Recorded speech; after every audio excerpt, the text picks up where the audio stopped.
আজকে আমরা একটা গল্প শুনবো, তবে এটা সাধারণ কোনো গল্প নয়। এটা এমন এক সত্য কাহিনী যেখানে স্বপ্ন, সাফল্য, হতাশা আর প্রলোভনের মাঝে রয়েছে নিজের পরিচয় টিকিয়ে রাখার সংগ্রাম। নোবেল। একটা সময় এই নামটা শুনলে হয়তো আমাদের সারেগামা পাতে গাওয়া সেই বাবা গানটার কথা মনে পড়তো।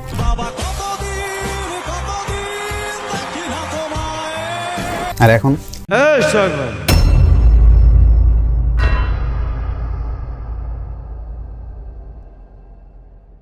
কিন্তু আপনার মনে এই প্রশ্নটা কি কখনো আসেনি যে একজন প্রতিভাবান গায়ক ও এত সুন্দর পার্সোনালিটি থাকার পরেও তার এগুলো করার কি প্রয়োজন ছিল? অনেকেই বলে নোবেলের ক্যারিয়ার শেষ, কিন্তু আসলেই কি তাই, নাকি তার জীবনের এই ভুলগুলো এক নতুন অধ্যায়ের সূচনা? তাহলে চলুন শুরু করি নোবেল ম্যানের জীবন ও তার কৃতকর্মের সেই অজানা অধ্যায়। বেয়াদব কথাটার সাথে আমি খুব বেশি ফ্যামিলিয়ার, ছোটবেলা থেকে শুরু করে বাবার সে কখনো আমার গায়ে হাত তোলেনি। সবসময় যে সে যখন অসুস্থ ছিল তখনই আমার গায়ে হাত। এবং সবার প্রতি আমার রিকোয়েস্ট যে আমার মিউজিক আবার শুনবেন। নোবেলকে নিয়ে সমালোচনা শুরু হয় তার গান তামাশা রিলিজ হওয়ার আগে থেকেই। তখন তিনি বাংলাদেশের কিছু বিখ্যাত সিঙ্গার্স, বিশেষ করে জেমসকে নিয়ে তার ফেসবুকে বেশ কিছু মন্তব্য করেন, যেগুলো আপনারা স্ক্রিনে দেখতে পাচ্ছেন। এমনকি তিনি বাংলাদেশের জাতীয় সঙ্গীতকে নিয়েও আপত্তিকর কথা বলেছেন। তবে পরবর্তীতে তিনি বলেন তার ফেসবুক আইডি হ্যাক হয়ে গিয়েছিল। এখন তার এই কথা শুনে হয়তো আমার মতো সবাই এটাতেই বিশ্বাস করেছিল, আর বিশ্বাস করবে নাই বা কেন? ভাবুন, একজন গায়ক যার গান গেয়ে বিখ্যাত হয়েছে তাকে নিয়ে খারাপ মন্তব্য করে, তো তখন হয়তো সবাই তার এই কথাটাতেই বিশ্বাস করেছিল যে হ্যাঁ, হয়তো তার ফেসবুক আইডি হ্যাক করা হয়েছে। কিন্তু পরবর্তীতে তিনি জানান যে ভাই, ফেসবুক কিছু হ্যাক হয়নি, এই সব ছিল তার নতুন গান তামাশা প্রচারের এক স্ট্র্যাটেজি। আর ঠিক এখান থেকেই শুরু হয় নোবেলকে নিয়ে সমালোচনার ঝড়।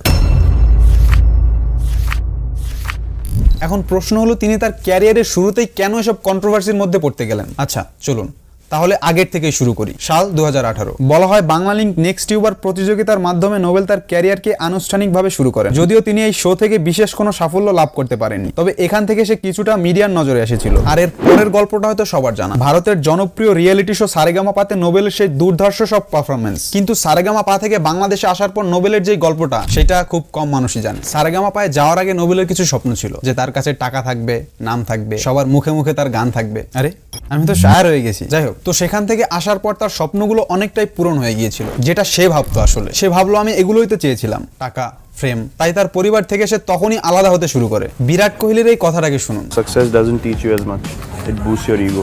যেখানে সে বলছে সফলতা আপনাকে খুব বেশি কিছু শেখায় না, এটা শুধু আপনার ইগোটাকে বুস্ট করে। নোবেলের ক্ষেত্রেও হয়তো অনেকটা এরকমই হয়েছে। নোবেলের এই রিসেন্ট ইন্টারভিউটা দেখুন, যেখানে তিনি বলছেন যে তিনি আগে মনে করতেন তিনি সবই বোঝেন, এবং তিনি যেগুলো করছেন এগুলো সবই সঠিক। আমার লাইফস্টাইলে আজে বাজে কিছু জিনিস এন্ট্রি নিচ্ছে, কারণে মাথা উল্টাপাল্টা হয়ে গেছে, উল্টাপাল্টা কথা বলে ফেলছি, মদ খেয়ে মাতলামি করছি শোতে, স্টেজে উঠে।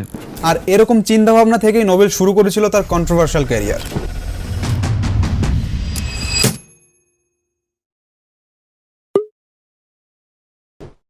কখনো তিনি আলোচনায় আসেন তার ব্যক্তিগত জীবন নিয়ে, আবার কখনো স্টেজে মাতাল হয়ে গান করা নিয়ে, কখনো টাল হয়ে বাইকে বসে উদ্ভট বলা নিয়ে, কখনো বা নিজের বউকে পেটানো নিয়ে। মারধরটা যেটা সেটা খুবই, এটা বলে না যে এক্সট্রিম পর্যায়ে মারধর করতো, যে অতিরিক্ত মাত্রায়। এখন কথা হচ্ছে তার এরকম মাইন্ডসেট হওয়ার পিছনের কারণটা কি ছিল? শুধুই কি টাকা আর ফ্রেম? হয়তো বা না। সম্প্রতি তিনি তার এক ইন্টারভিউতে বলেন যে নেশা করার থেকেও ভুল সিদ্ধান্ত ছিল ভুল মানুষকে বিয়ে করা। হয়তো বা এটা একটা কারণ। তবে তার এই নেশার জগৎটাও তাকে ঠেলে দিয়েছিল এক অন্ধকার জগতে। নোবেল ম্যানের এই গল্পে যেমন রয়েছে উত্থান পতন, অন্যদিকে রয়েছে কিছু সঠিক ভুল, যা তার জন্য এবং আমাদের সবার জন্য শিক্ষার এক উদাহরণ। এখন তিনি বুঝেছেন সাফল্যের পাশাপাশি অতীতের ভুলগুলো তার জীবনেরই অংশ, তাই এগুলো ভুলে সে নতুন করে এগিয়ে যাওয়ার চেষ্টা করছে। এই প্রচেষ্টা হয়তো অনিশ্চিত, হয়তো কঠিন, কিন্তু সঠিক মনোবল থাকলে সবকিছু সম্ভব। আমরা সবাই দোয়া করি নোবেল আবার নতুন করে ফিরুক এবং গানের মাধ্যমে আবার তার আলোচনা সমালোচনাকে মুছে দিক।